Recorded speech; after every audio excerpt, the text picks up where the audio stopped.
சிவாய நமக. சித்தர் இலக்கியத்தில் சிவபாக்கியர் பாடலுக்கு தனி மரியாதை உண்டு. இவர் பாடல்களில் வழக்கமான சித்தர் கருத்துக்களான யோகம், குண்டலினி, நிலையாமை, வாசி கருத்துக்களுடன் புரட்சிகரமான கருத்துக்களையும் கூறுவதால் இவர் புரட்சி சித்தர் என்று கூறுகின்றார்கள்.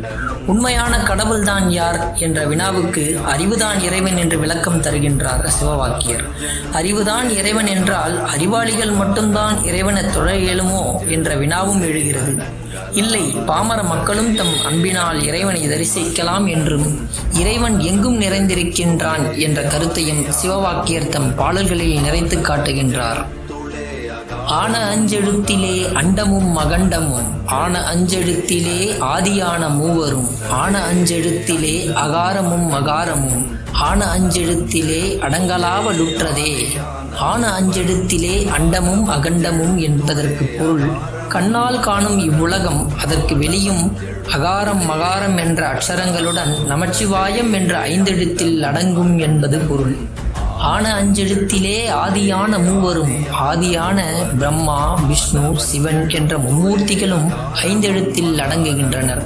ஆதியான மூவர் என்பது மும்மூர்த்திகளை மட்டுமல்லாமல் இவ்வுலகம் தோன்றுவதற்கு காரணமான சத்துவம், ரஜஸ், தமஸ் என்ற முக்குணங்களையும் குறிக்கும். ரஜஸ் படைப்பையும் அதற்கு அதிபதியான பிரம்மாவையும் குறிக்கும்.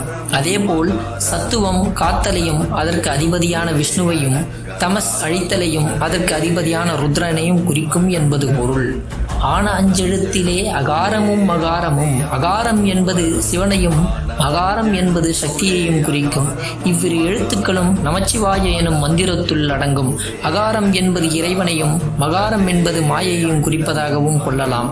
இறைவன் படைப்பு சக்தியான மகாரத்திலிருந்துதான் அனைத்தும் வெளிப்படுகின்றன என்பது பொருள். ஆன அஞ்செழுத்திலே அடங்கலாவலுற்றதே. திருமூலர் நமச்சிவாய மந்திரத்தை பற்றி தனது நூல் திருமந்திரத்தில் தந்திரம் 4 விளக்குகிறார். 5 பூதங்களும் எண்ணற்ற உயிர்களும் 5 எழுத்திலிருந்து தோன்றின. இறைவன் அண்டத்தையும் பிண்டத்தையும் 5 எழுத்தால் தாங்குகிறார் என்கிறார் அவர். இவ்வாறு நமச்சிவாயம் என்பது இறைவனை குறிக்கும் சொல்லாகவும் இறைவனின் இருப்பிடமாகவும் உள்ளது. நமச்சிவாயம் என்பது சிவனின் பெயராகவும் உருவமாகவும் உள்ளது. மேலும் பயணிப்போம் சிவபக்தர்களே. சித்தர் சிவபாக்கியரின் சிந்தனைகளை அவரின் பாடல்களின் மூலம் விளக்கத்துடன் பார்ப்போம். மேலும் இது போன்ற காணொளிகளை பெற பெல் பட்டனை அழுத்தவும், நம்முடைய சேனலை சப்ஸ்கிரைப் மற்றும் ஷேர் செய்யவும்.